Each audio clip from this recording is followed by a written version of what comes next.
I just want to talk about justice and injustice.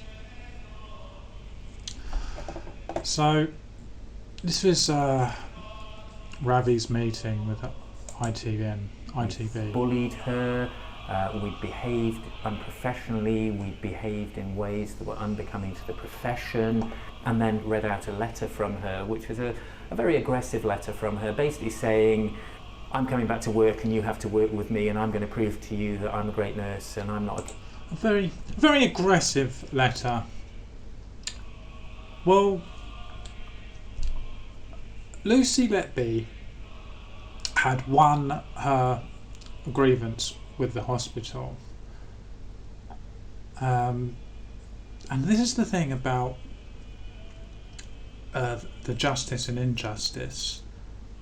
This case would never have been brought about. They would never have gone to the police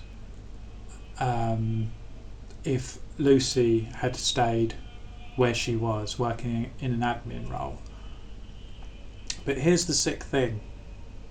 It wasn't even, I don't think it was even up to Lucy to even go ahead with it.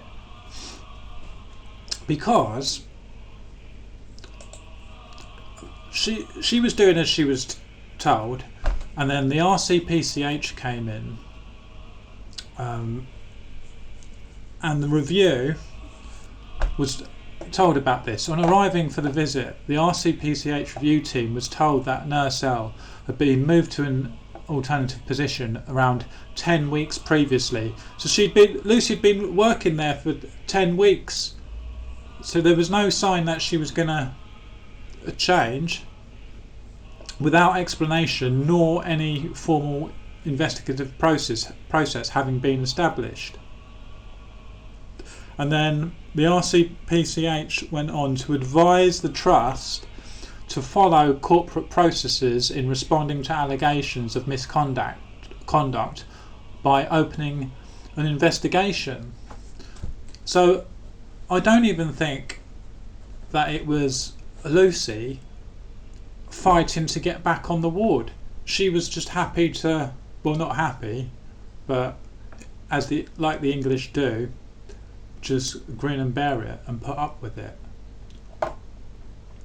So let's just hear her aggressive statement. I've not actually read this out before.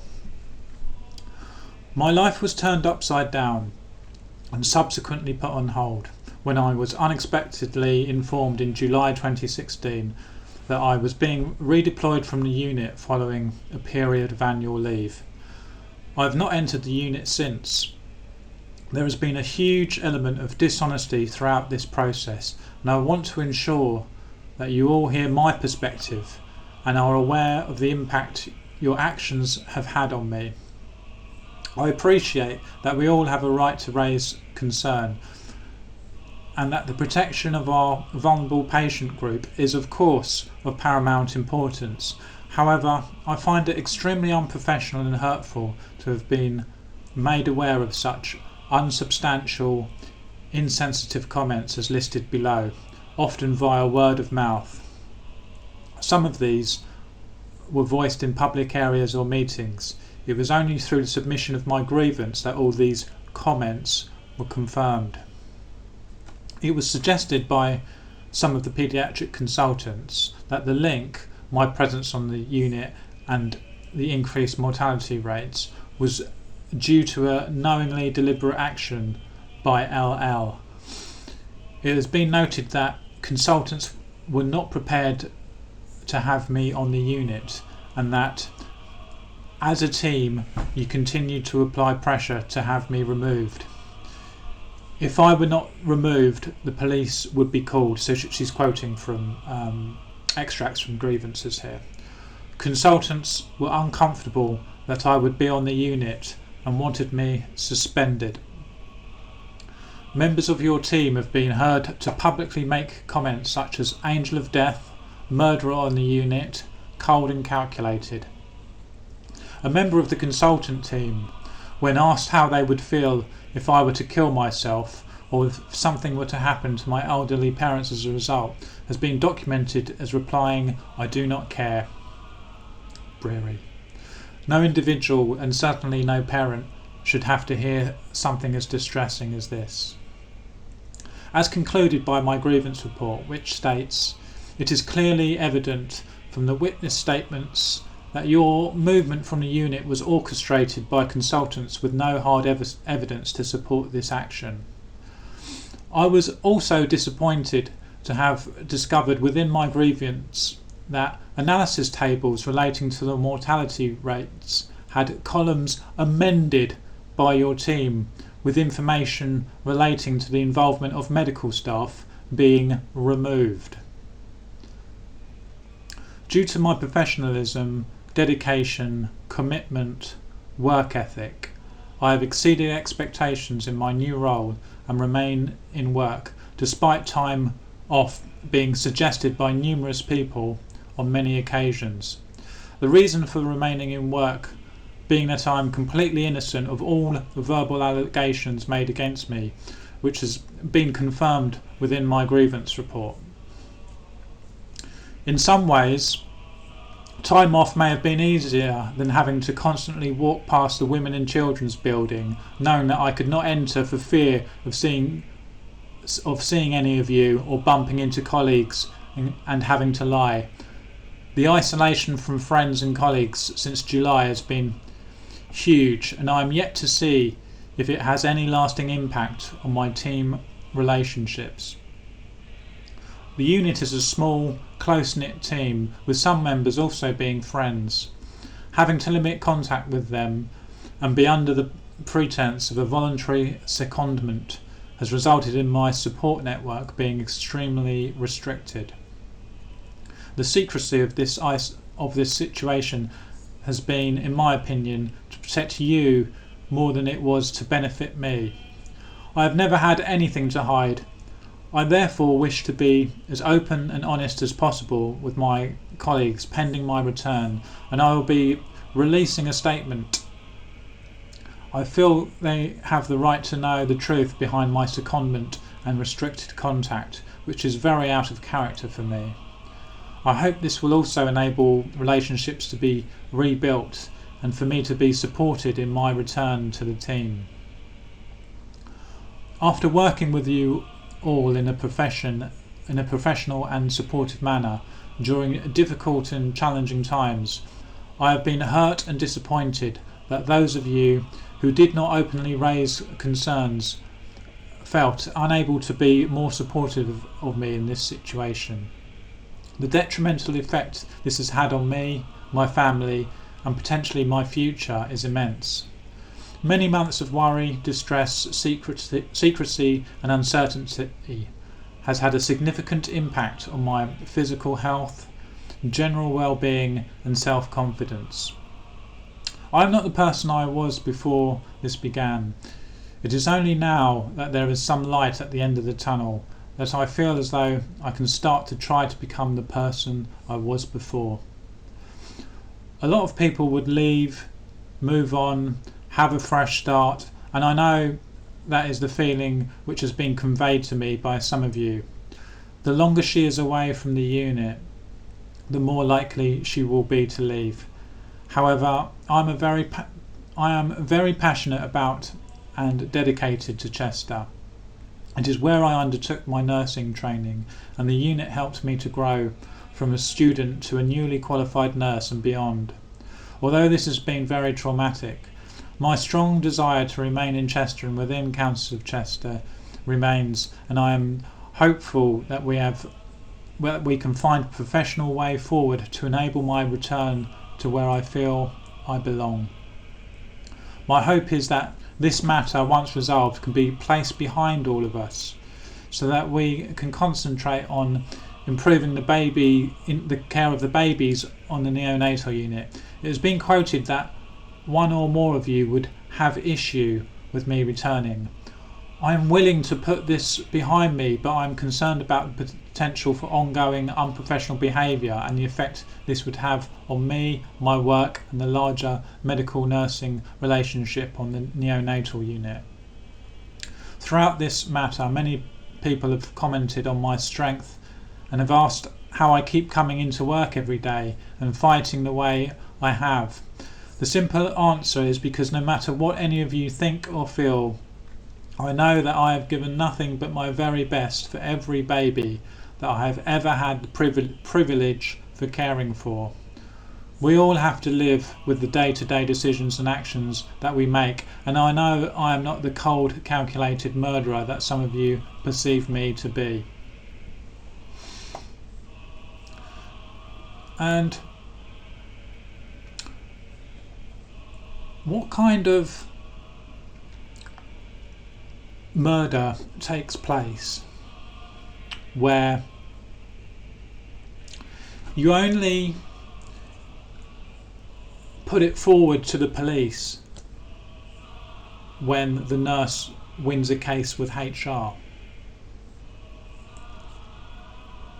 How does that happen?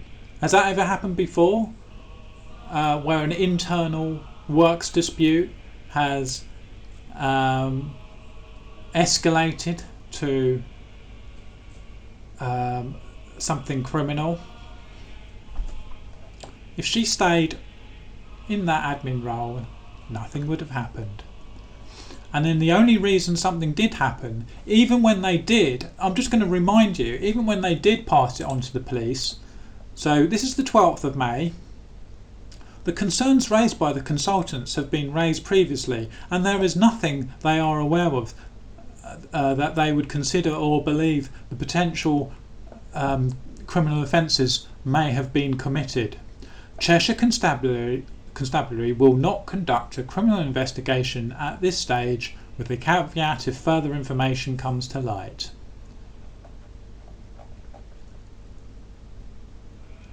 Dr. J.R.M. has raised some concerns in an email, which is believed to have been covered in previous correspondence with the hospital, and we do not believe there is anything new. Case closed with the police until, miraculously, 3 days later, J.R.M. tells the police in the meeting on the 15th of May,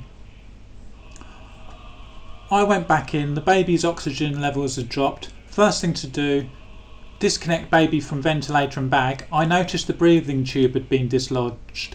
The nurse, Lucy, was present at the time. Witch hunt! And we know that was a lie. So, how can there be any case when the whole foundation is built on a lie, and then the lies just kept on growing?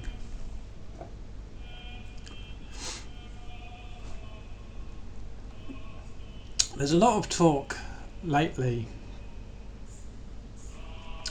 about civil unrest upcoming, another crusade.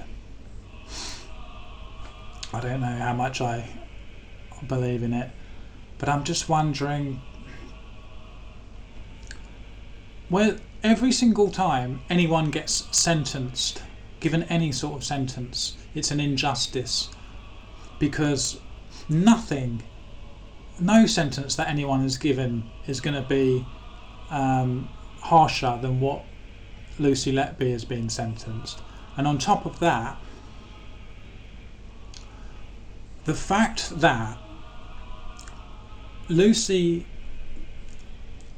the deaths only happened while she was at work. You've seen these comments about, oh, the death stopped when she went to Ibiza on holiday. Well, were there extra deaths in Ibiza? Lucy was doing her job at work, and there are so many people who are not even working, or the jobs that they are doing. Just think about it. People talk about her being, us favouring her because she's a pretty white, blonde-haired, blue-eyed woman. Well, what are they saying? That what Letby should have been doing is OnlyFans or something else that relied on her looks. So anything else basically. Some sort of sales job that her looks would have come into play. Because then she would never have been given these allegations against her. And this is what I'm talking about the injustice, where she's actually earning a living, doing something noble, compared to so many people who are not even working, or people who are working and doing things less noble. And she gets put in this situation, and there's absolutely nothing she can do about it. And the system keeps on bombarding her one after the other until it escalates into the biggest injustice ever. And because we're British, we put up with it. Just like the way Lucy put up with it.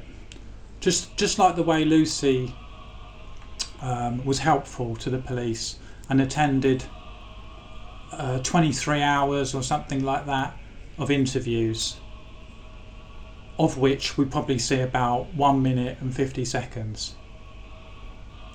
Where's the rest of it? Show us the tapes. And so there's talk in this country of civil unrest. I don't know what the solution is.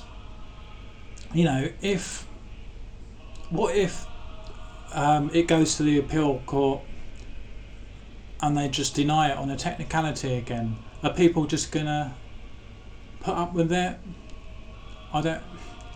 When is the right time for civil unrest? I don't know. All I know is that this is the biggest injustice I've ever come across.